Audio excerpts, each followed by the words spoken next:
এই বুড়ো, নোংরা হাতে এসি শোরুমে ঢুকিস না, তোর গা থেকে দুর্গন্ধ বেরোচ্ছে। এই ম্যানেজার জানে না যে সে যে কৃষককে ফেলে দিচ্ছে তার মেয়েটি একজন আর্মি অফিসার, এবং সে জানে না 2 মিনিটের মধ্যে তার সাথে কি হতে চলেছে।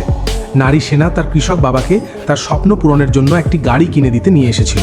দুজনেই সাদাসিধা পোশাক পরেছিল। বাবা খুশিতে গাড়ি স্পর্শ করার সময় ম্যানেজার ছুটে আসে। হাত সরা বৃদ্ধ, তোর কাপড় বিক্রি করলেও তুই এই গাড়ির একটি টায়ারও কিনতে পারবি না। তুই কি এখানে ভিক্ষা করতে এসেছিস?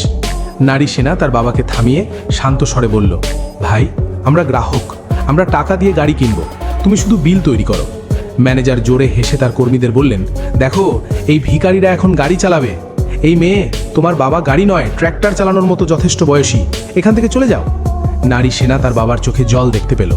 নারী সেনা বলল, ঠিক আছে, এখন আমি এখান থেকে গাড়িটি নিয়ে যাব, কিন্তু অন্যভাবে। মেঘা তার ফোন বের করে স্পিকারে রাখলো। হ্যালো, কন্ট্রোল রুম, সিটি কার শোরুমে একটা টিম পাঠাও। ম্যানেজার হেসে উঠল, যাও, কাকে ভয় দেখাচ্ছ? কিন্তু 2 মিনিটও পার হতে না হতেই পুরো রাস্তা সাইরেনের শব্দে বন্ধ হয়ে গেল। শোরুমের বাইরে 4টি আর্মির গাড়ি এসে দাঁড়ালো। আর্মি অফিসার দৌড়ে এসে মেয়েটিকে স্যালিউট জানালো এবং বলল, ফোর্স প্রস্তুত। ম্যানেজার হতবাক হয়ে গেল, সে ঘামে ভিজে গেল।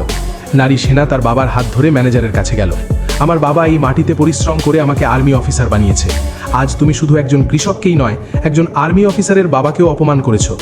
নারী সেনা তার টিমকে বলল, দোকানটি সিল করার ব্যবস্থা কর এবং দেশের একজন কৃষককে অপমান করার জন্য ম্যানেজারকে ধরে নিয়ে যাও এবং তাকে ভালো করে শিক্ষা দেয়, সে যেন কারো সাথে এমন খারাপ ব্যবহার না করে।